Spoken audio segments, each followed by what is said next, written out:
ദൈവനാമത്തിന് മഹത്വമുണ്ടാകട്ടെ. ഇന്നത്തെ പ്രഭാത ധ്യാനത്തിനായി 11-ാം സങ്കീർത്തനം 1-ാം വാക്യം. ഞാൻ യഹോവയെ ശരണമാക്കിയിരിക്കുന്നു.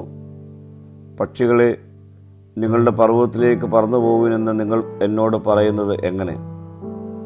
ശൗൽ രാജാവ് ദാവീദിൻ്റെ ജീവന് വേണ്ടി വേട്ടയാടുന്ന കാലത്ത് രചിക്കപ്പെട്ടതാകാം ഈ സങ്കീർത്തനം.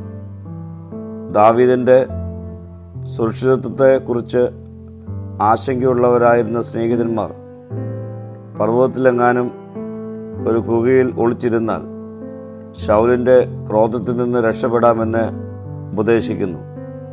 എന്നാൽ ദാവീദ് ദൈവത്തിലുള്ള ആഴമായ ആശ്രയം വെളിപ്പെടുത്തുന്നു. ഞാൻ യഹോവയെ ശരണമാക്കിയിരിക്കുന്നു. പ്രിയ സ്നേഹിതരെ, ജീവിത പ്രതിസന്ധികളെ വിട്ടോടുവാൻ നമുക്ക് അവകാശമില്ല. നമുക്ക് എവിടം വരെ ഓടുവാൻ കഴിയും? ഉയരമുള്ള പർവ്വതങ്ങൾ നമുക്ക് അഭയവും ആശ്വാസവും തരുമോ? അതിനു പകരം ദൈവ സാന്നിധ്യത്തിലേക്ക് നമുക്ക് അടുത്തു വരാം. സഹായവും സുരക്ഷിതവും ലഭ്യമാക്കുന്ന നിന്റെ ദൈവത്തിങ്കിലേക്ക് മടങ്ങി വന്നാട്ടെ.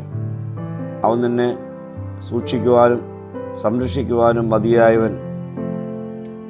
പ്രാർത്ഥിക്കാം. കർത്താവേ, പ്രതിസന്ധികളിൽ തെറ്റായ അഭയസ്ഥാനങ്ങൾ കണ്ടെത്താതെ ശരിയായ അഭയസ്ഥാനമായ ദൈവത്തിൽ അഭയം പ്രാപിക്കുവാനുള്ള കൃപ എനിക്ക് നൽകണമേ. മഹത്വം നീ എടുക്കണം. യേശുവിൻ്റെ നാമത്തിൽ തന്നെ. ആമീൻ.